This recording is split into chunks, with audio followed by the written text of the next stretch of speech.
Iglesia, buenos días, Dios los bendiga. Saludamos también de todo corazón a las personas que están a través de las redes sociales, allí en diferentes lugares, desde Boyacá, Bogotá. Hay personas del eje cafetero, de Antioquia, desde Estados Unidos. La iglesia, demos un aplauso al Señor de gratitud por cada persona que está conectada. Gracias por acompañarnos y participar de esta linda celebración en el Ministerio Cielos Abiertos. Vamos a ir a la palabra del Señor. ¿Qué tal si le decimos al Espíritu Santo que nos hable a través de su palabra y que nos ayude a vivir su palabra? Señor, gracias. Gracias por esta cita divina. Gracias por cada domingo que nos da la oportunidad de recibir tu palabra. Porque somos bienaventurados, somos bendecidos a través de la palabra que tú nos das.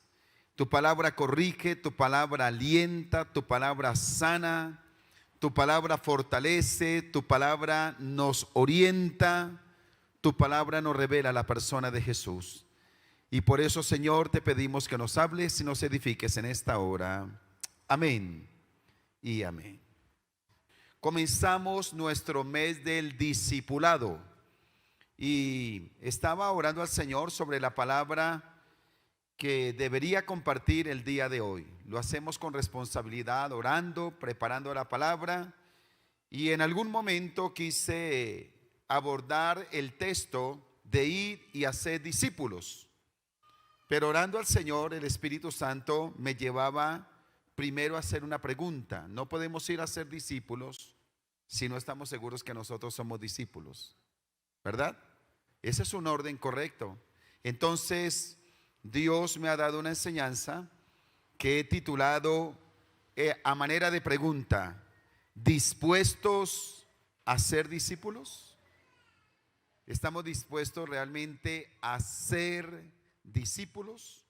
Y por supuesto que la motivación para ver toda la serie del mes, para saber qué es un discípulo y qué compromiso tenemos como discípulos. Estamos en medio de un mundo inmediatista. Cuando hablamos del inmediatismo, significa modo de pensar y de actuar irreflexivo y práctico que solo toma en cuenta los hechos más próximos. Es decir, que un inmediatismo es algo que se quiere ya. Yo quiero todo ya, rápido. No estoy pensando en paciencia ni en procesos. No estoy pensando nada más, sino casi que el inmediatismo ha vuelto a la sociedad caprichosa, porque a través de la tecnología y todos los sistemas nos están diciendo que lo que antes se demoraba un año, ahora se demora 6 meses, 2 meses. Lo que usted hacía en 3 horas, ahora lo puede hacer en 5 minutos. Y eso está generando un asunto de rapidez, de inmediatismo. Mirarlo cerca, no demorarnos, etcétera. Y cuando se trata de la vida del discipulado, esto no aplica, demanda mucho más que ello. Así que vamos a estudiar un texto bíblico conocido, encontrándole la esencia de la enseñanza de lo que Dios nos quiere decir.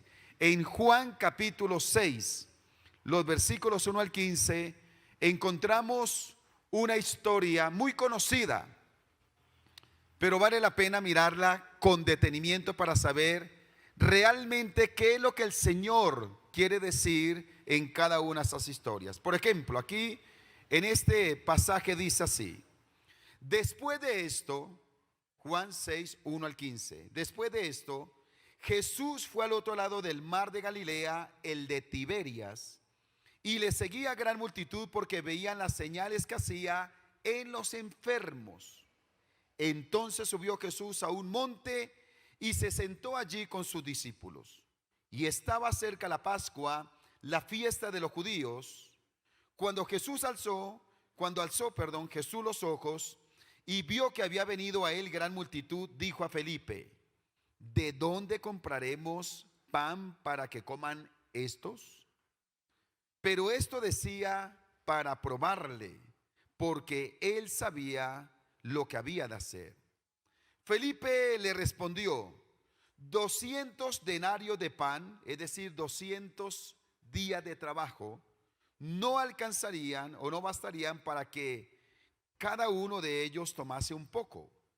Uno de sus discípulos, Andrés, hermano de Simón Pedro, le dijo: aquí hay un muchacho que tiene 5 panes de cebada y 2 pececillos. Mas, ¿qué es esto para tantos? Entonces Jesús dijo: haced recostar la gente. Y había mucha hierba en aquel lugar, era una primavera. Y se recostaron como en número de 5,000 varones. Y tomó Jesús aquellos panes, y habiendo dado gracias, lo repartió entre sus discípulos, y sus discípulos entre los que estaban recostados. Asimismo de los peces cuanto querían.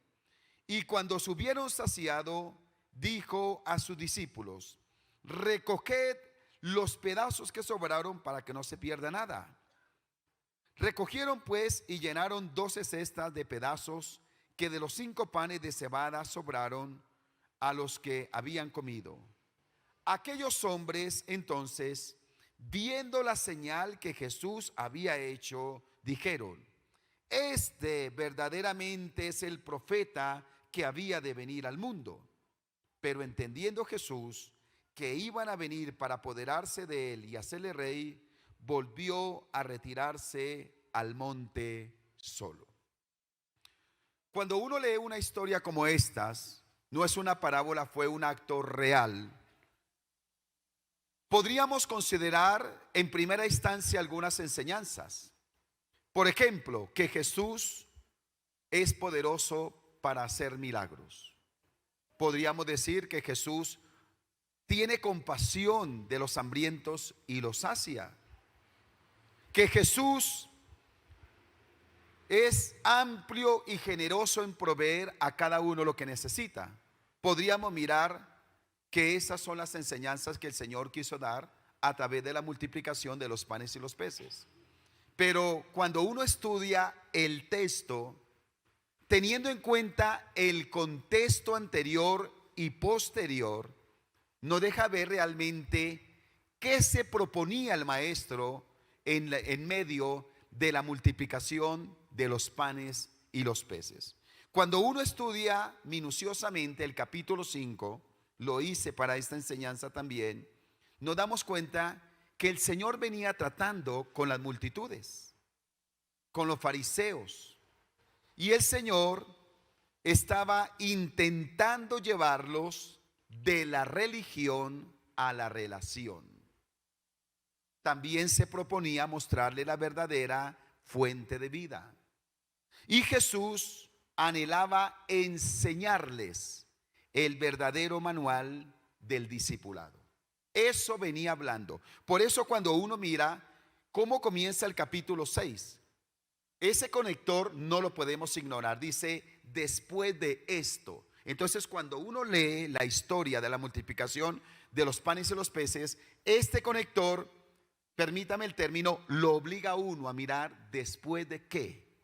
Después de la intención que Jesús tenía de enseñarle a las multitudes. Y como no lo quisieron aprender a través de sus enseñanzas, de la teoría, el Señor usa la multiplicación de los panes y los peces como una aplicación práctica. Ayúdenme. Una aplicación práctica para hablar del discipulado. Así que teniendo en cuenta esto, vamos a considerar en esta mañana el enfoque correcto que Jesús hace en la formación de verdaderos discípulos.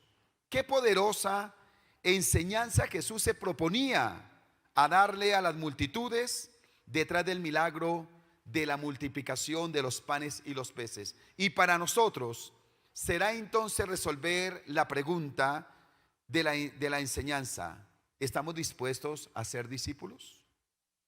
¿Estamos dispuestos a ser discípulos? Y vamos a mirar entonces esta enseñanza. Número 1, no son las ofertas, sino las demandas. Esto es lo que prueba verdaderamente el discipulado. No son las ofertas, sino las demandas. Miremos el peligro de las masas. Las multitudes seguían a Jesús porque veían las señales que hacían los enfermos, dice el versículo 2. Entonces le llamó la atención que el Señor Jesús sanaba a los enfermos. Sanó a un manco, le dio la vista al ciego, levantó al paralítico. Entonces eso hizo que las multitudes lo siguieran. Y en el versículo 14 dice que ahora, ¿cómo no lo iban a seguir si les había saciado, les había dado pan y les había dado peces para comer? Entonces, mire cómo las multitudes seguían al Señor porque veían un beneficio. En Jesús tenemos milagros. Vamos a tener sanidad. Si necesitamos pan, el Señor nos lo va a dar. Si hay alguna necesidad, este maestro va a suplir lo que nosotros necesitamos. Y eran las multitudes. Y sabe, las multitudes alienan, las multitudes obnubilan. Es decir, que hacen que se pierda la capacidad por ser guiados por otros. Se pierde la capacidad. Las multitudes hacen que una persona pierda realmente su identidad. ¿Quién lidera las multitudes? ¿Quién responde por las multitudes? Estas multitudes desindividualizan al ser humano hasta hacerlo perder su identidad y que no refleje realmente quién es como individuo. Por eso vemos que la maldad usa las multitudes, la influencia de grupo, las redes son multitudes. Y nótese que introducen al ser individuo en un sistema, pero no responden por él. Es interesante eso. Ahora, se da cuenta que las masas se reunían para pedir y para exigir. ¿No le parece que eso tiene que ver con nuestros pueblos? ¿No se da cuenta que cuando hay marchas, cuando hay protestas, cómo los líderes son hábiles en convocar a las multitudes para que exijan? Para que las multitudes estén allí haciendo presión. Necesitamos, queremos. Y cuando estaba estudiando esto, me pregunté, ¿qué pasaría con nuestros pueblos si las masas se reunieran para construir en vez de exigir? A mí me parece interesante. Bueno, vamos a reunir la gente, pero va a ser para arreglar una ciudad, para ayudar a los necesitados. Pero qué desgracia que siempre que se convocan las masas es para exigir. Y después de eso queda todo terrible, ¿no? Pero mire cómo las masas y las multitudes operan de esa manera. Así que podemos identificar que no todo el que estuvo cerca a Jesús en medio de las multitudes estuvo interesado en ser su discípulo. Cuando uno estudia el capítulo 5, todo el capítulo 6, uno se da cuenta que en el versículo 2 ya habla de las multitudes. El Señor, después de que estuvo allí enseñándole a los fariseos, se apartaba allí al otro lado del mar de Galilea y dice el versículo 2, y le seguía una gran multitud. Y la palabra no es exagerada, era una gran multitud. Y cuando uno mira el versículo 66, que usted tiene la Biblia, debe tenerla, porque usted trae la Biblia a la iglesia y allí en casa también. En el versículo 66 dice que Jesús ya se quedó solo con 12. Oiga, qué efecto tan interesante. De la multitud, donde habían cerca de 15,000 personas, incluyendo a las mujeres y a los niños, de un momento a otro, en el mismo día, permítame, entre comillas, decir, se le acabó la iglesia al Señor Jesús. De tener una iglesia de 15,000 personas, al terminar el día quedó con 12. Qué interesante, ¿verdad? Qué interesante eso, porque nos damos cuenta el peligro de las masas, y el Señor a través de esta enseñanza los quería llevar precisamente al poder de la relación. Diga, al poder de la relación. Lo que ellos no comprendieron fue que Jesús estaba buscando discípulos para relacionarse con ellos cara a cara. En el versículo 35 se lo dijo: mire, es que yo soy el pan de vida. Ya le multipliqué el pan, ya le di de comer, pero ustedes todavía no la agarran. No se dan cuenta lo que me propongo. Ahora quiero decirles que más que ese pan que ya se comieron, que ya se acabó, yo soy el pan de vida. El que come de mí no va a tener hambre. El que de mí bebe no tendrá sed jamás. Les estaba dando la aplicación espiritual de por qué había multiplicado los panes y los peces. El sentido no estaba en los panes y los peces, sino en que Él es el pan de vida. Así que los discípulos no se forman entre las multitudes, sino solo cuando decidimos hacer de Jesús el Señor de toda nuestra vida. Ahí es donde somos verdaderos discípulos. Así que vemos la paradoja: mientras la multitud exigía el pan, un niño estaba dispuesto a entregar 5 panes y 2 peces. Eso tiene una relación cuando el Señor dice que debemos hacernos como niños, dispuestos a entregar, dispuestos a rendirlo todo delante de la presencia del Señor. Entonces, que tenemos que decirle: Señor, ayúdanos a estar donde tú estás, no por ofertas, sino por quién eres tú para nosotros. ¿Cuántos dicen amén? Digámosle: Señor, ayúdanos a seguirte con las motivaciones correctas. ¿Cuántos dicen amén a eso? Las ofertas atraen, las demandas confrontan. Las ofertas atraen. Quiere algo, quiere esto, la gente corre. Recuerdo cuando se inundó San Benito. ¿Alguien se acuerda de cuando se inundó San Benito? ¿Alguien vivió por allá? ¿Se dio cuenta? San Benito, ahí al lado de la iglesia, era el puerto donde salía la lancha. Sí, así era. Oiga, y cuando trajeron colchonetas y un poco de cosas, gente hasta de otro lado se iban, que ni siquiera eran damnificados y se quedaron con mucha cosa. Se da cuenta que la gente va donde hay oferta, corre donde hay oferta. ¿Qué me dan? ¿Qué recibo? Eso identifica a las multitudes. Pero el Señor quiere que tengamos relación con Él. Así que, para saber si realmente queremos ser discípulos, la primera claridad es que no son las ofertas las que hacen los discípulos, sino las demandas. Número 2, no son las experiencias, sino los procesos. Las experiencias generan un sofisma. Mire cómo la experiencia de la multiplicación de los panes y los peces fue atractiva. Fue atractiva. Mantuvo la gente ahí. Y donde hay experiencias, la gente corre. Porque las experiencias alimentan las emociones y despiertan la curiosidad.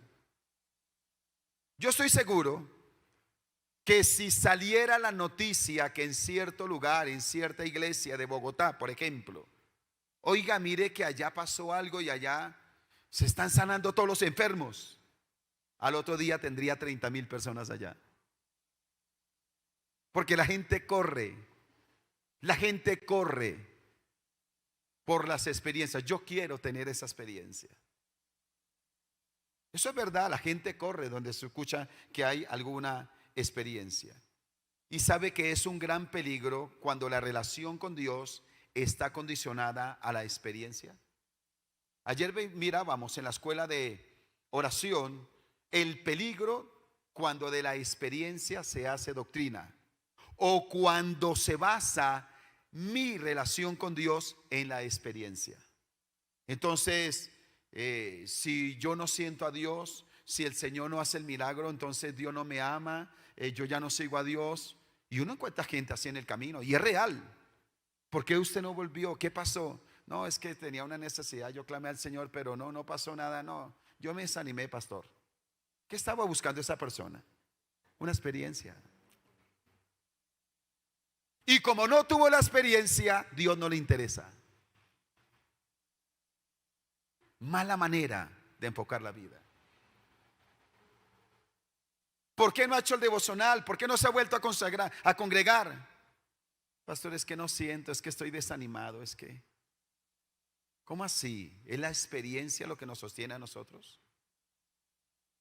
Ese es un peligro y así no se forman discípulos. Por eso, la garantía está en los procesos. Diga conmigo, procesos.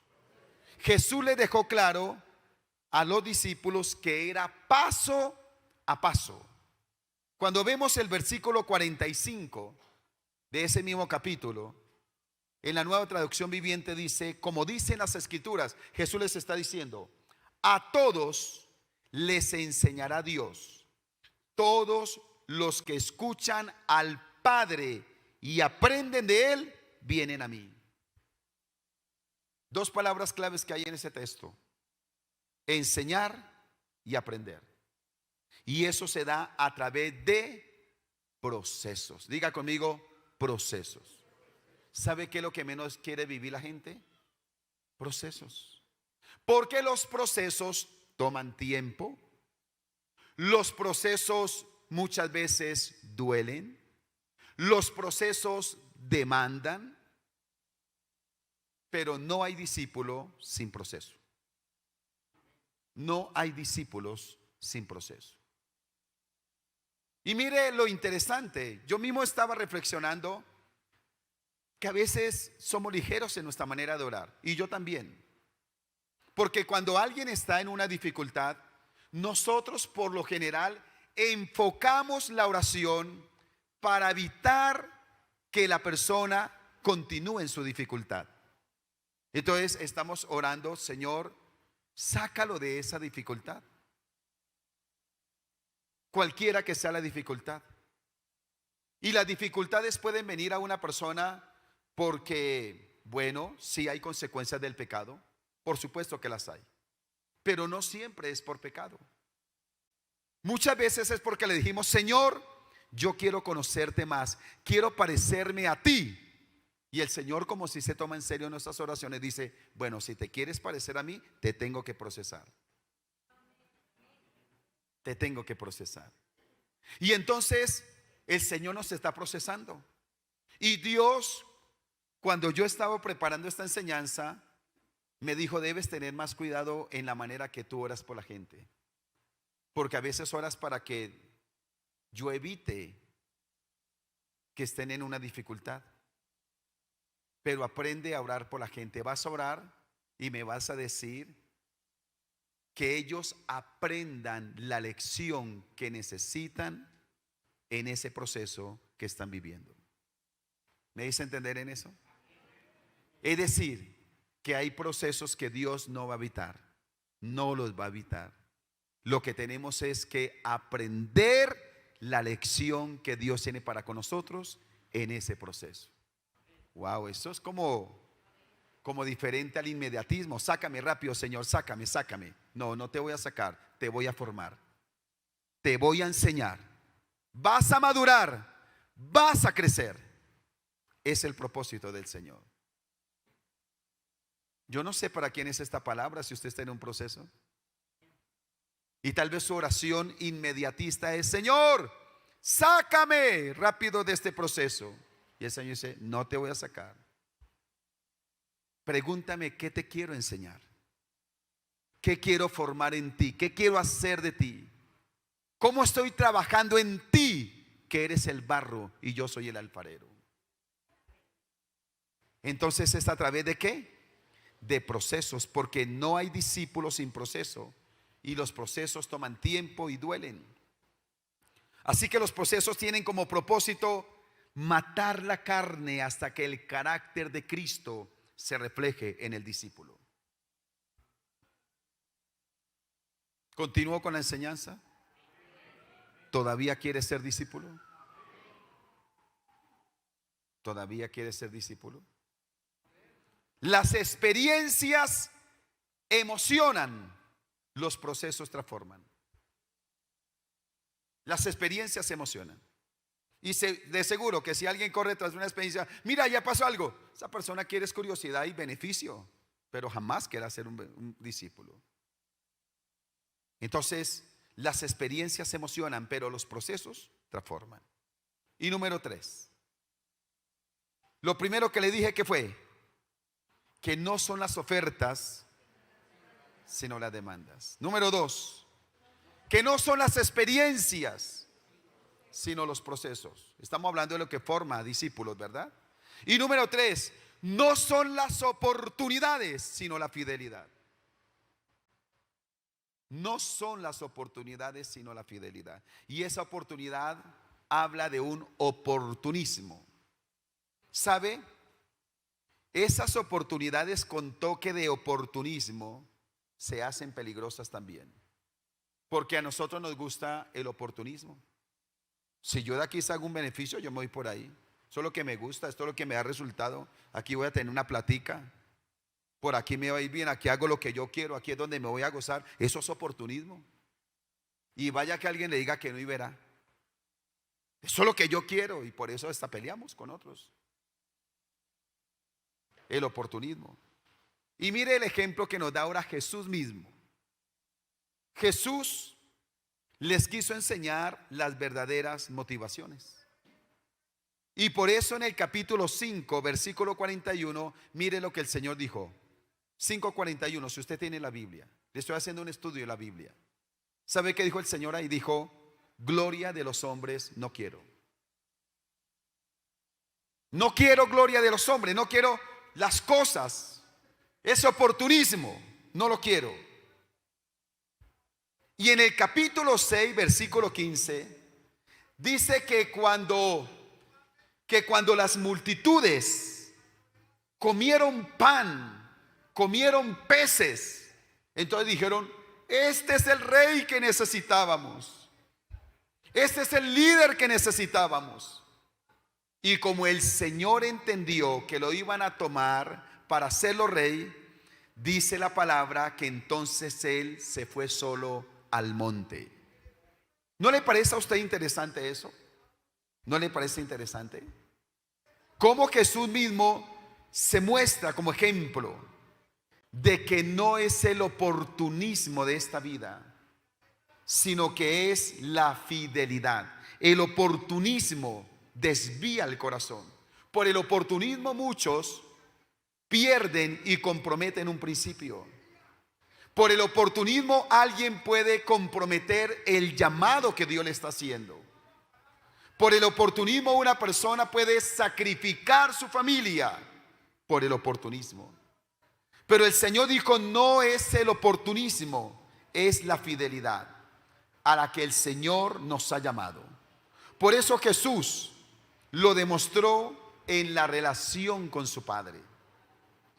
Y en el versículo 37 dice, todo lo que el Padre me da vendrá a mí, y al que a mí viene no le echo fuera. Eso habla de ¿qué? De fidelidad. En otras palabras, al otro día no iba a multiplicar los panes, no había pan. ¿Estaban dispuestos a seguirlo? ¿Estaban dispuestos a seguir? Yo estoy dispuesto a seguir al Señor aunque no multiplique el pan y los peces. Yo sé que usted tiene una petición en su corazón. Le pregunto, ¿y qué pasa si el Señor no contesta esa petición? ¿Todavía estamos dispuestos a amarle? ¿Todavía estamos dispuestos a seguirle? La fidelidad. Y mire cómo el Señor mantuvo la fidelidad con el Padre. Porque Jesús oraba en la madrugada con el Padre. Pasaba la noche con el Padre. Y eso habla de mantener nuestra fidelidad al Señor a pesar de las tormentas, los desafíos que se presenten en la vida y también a pesar de las ofertas que nos haga este mundo. A pesar de lo que este mundo ofrezca. Satanás es especialista en presentar imitaciones de felicidad, de placer, de disfrutar la vida. Pero la fidelidad me mantiene con la mirada puesta en el galardón. ¿Será que hay algún espejismo que el maligno le esté mostrando a usted estos días? Mire, esto es placer, esto es rico, aquí usted disfruta, la vida es chévere, aquí usted tiene plata, el camino es por aquí, haga lo que quiere y verá que le va chévere. Ese es el peligro del oportunismo. Pero el Señor dice: mantente fiel a mi palabra y serás honrado. Mantente fiel a mi palabra y será recompensado de manera especial. Así que Dios honrará y recompensará la fidelidad de sus discípulos. Déjeme decirle algo aquí. Las oportunidades evidencian la conveniencia. La fidelidad prueba la transparencia. Se lo voy a volver a repetir. Las oportunidades evidencian la conveniencia. La fidelidad prueba la transparencia. Así que con base en esta enseñanza debemos decir lo siguiente. Hemos hecho una pregunta. ¿Estamos dispuestos a ser discípulos? ¿Usted está dispuesto a ser discípulo? Porque los discípulos aceptan las demandas, viven los procesos y se mantienen en fidelidad. El discípulo acepta la demanda, vive los procesos y se mantiene en fidelidad. ¿Anhela ser discípulo de Jesús? Si usted dice: pastor, eso es mucha cosa para mí. La verdad, yo venía era por el milagrito. Yo quería era que me fuera bien en el negocio. Eso de ser discípulo no me llama mucho la atención. Yo lo que quiero es que el Señor me bendiga. Pues quiero decirle que quien no está dispuesto a ser discípulo de Jesús seguirá perdido entre la multitud. Quien no está dispuesto a ser discípulo de Jesús seguirá perdido entre la multitud. No hay un espacio que alguien diga: mire, es que discúlpeme, pastor, pero la verdad, en mi caso personal, ni discípulo ni multitud, yo me quedo aquí. Lo siento, no existe. O usted discípulo de Jesús, o seguirá caminando perdido entre la multitud. Es el camino que dice la palabra. Entonces la pregunta es: ¿dispuestos a ser discípulos? Quiera Dios que los que estamos aquí tomemos decisiones de carácter. Déjeme decirle algo así: la multitud es cobarde, los discípulos son valientes. Dios nos llama a ser discípulos. Con el entendimiento de esta palabra, quiero que usted se coloque en pie y cierre sus ojos delante de la presencia del Señor, y también allí los que están conectados a través de las redes sociales. Le animo a que allí usted, donde está en casa, tenga una actitud reverente delante de la presencia del Señor. Todos tenemos que tomar una decisión hoy. Usted no puede salir esquivando la pregunta del Señor Jesús. ¿Dispuesto a ser discípulo? Y usted tiene que decidir hoy. Si decide ser discípulo, acepta las demandas, vive los procesos y se mantiene en fidelidad, o usted determina salir de este lugar diciendo: pastor, eso de ser discípulo no me interesa. A mí lo que me atraen son las multitudes. Es su decisión delante del Señor. Delante del Señor. Cierra sus ojos. Si hubiese alguien aquí que comprende que aún viniendo a la iglesia no está viviendo en un discipulado correcto, si alguien dice: yo realmente necesito rendir mi vida a Jesús, levante su mano ahí donde está, con sinceridad delante del Señor. Le voy a pedir un favor: salga de su puesto, usted que levantó su mano, y venga aquí adelante. Yo quiero orar por usted. Vamos a ser sinceros delante del Señor. Venga aquí adelante. Quiero orar por su vida. Quiero bendecirlo hoy. Qué interesante la palabra. Se da cuenta que la enseñanza primordial no era panes y peces. Detrás de eso estaba la perla de lo que Jesús quería enseñarle. Estoy buscando discípulos, verdaderos discípulos. Quiero felicitarlo a usted por su sinceridad. En la vida, algún día tenemos que tomar decisiones contundentes. Quiera Dios que este sea su día, donde usted diga: voy a ser discípulo. ¿Van a haber demandas? Sí, van a haber demandas. El que quiera seguir en pos de mí, tome su cruz. Niéguese a sí mismo, tome su cruz y sígame.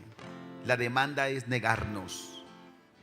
Vivir el proceso va a doler, pero tenemos que ir a la presencia de Dios para dejar todo lo que tenemos que dejar en nuestra vida. Y vamos a ser fiel a la palabra, amar al Señor, a seguirle, a congregarnos, a buscar su presencia. Ahí donde usted está, hable con Dios. Señor, quiero bendecir a este pueblo que está aquí adelante. Ponerlo en tus manos divinas, en el nombre de Cristo Jesús de Nazaret. Señor, no te buscamos porque bendiga nuestro negocio.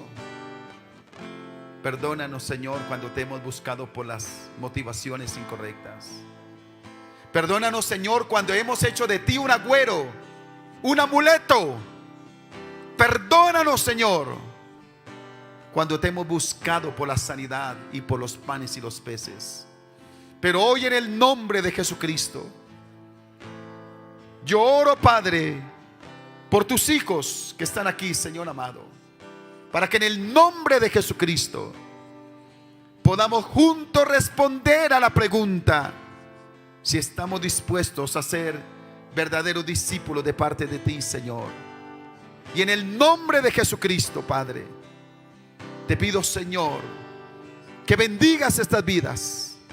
Ayúdalos a salir de entre la multitud del pecado, la multitud de la conveniencia, la multitud, Señor amado, del egoísmo, de la vanagloria, de las modas, la multitud, Señor amado, de la mundanalidad, para realmente decirte a ti sí, para realmente aceptar, Señor amado, tus demandas, para vivir tus procesos y para mantenernos en fidelidad. En el nombre de Cristo Jesús de Nazaret, Señor, manifiéstate.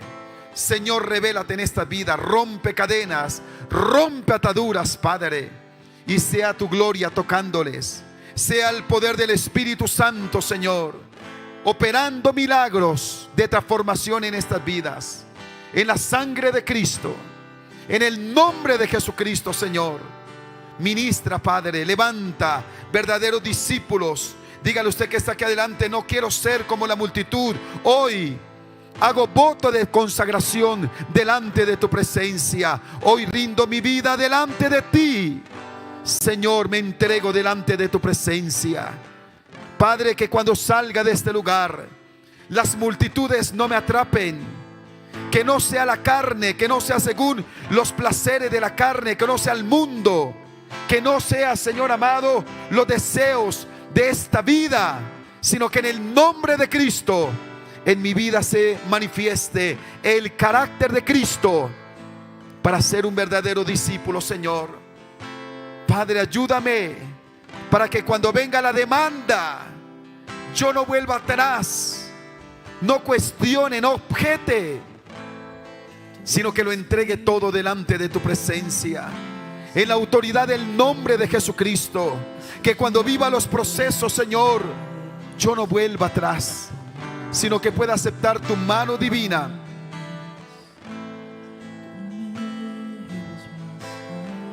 En el nombre de Jesucristo. En el nombre de Jesucristo. Ahora levanten sus manos y la iglesia también. Y digámosle: Señor Jesucristo. Vamos en voz alta, dígale: Señor Jesucristo. No lo escucho, dígale: Señor Jesucristo, gracias por la palabra que me has dado hoy. Acepto el desafío de ser tu discípulo. En el nombre de Jesucristo, renuncio a las multitudes para tener una relación personal contigo. Ayúdame, Señor, a aceptar las demandas, a vivir los procesos y a mantenerme en fidelidad. En el nombre de Cristo Jesús de Nazaret. Señor, bendice a tus hijos. Que hoy se rompan cadenas y ataduras. Que la liberación y la convicción que viene de parte de ti se manifieste en cada vida de los que están aquí y de los que están a través de las redes sociales. En el nombre de Cristo Jesús. Gracias, Señor.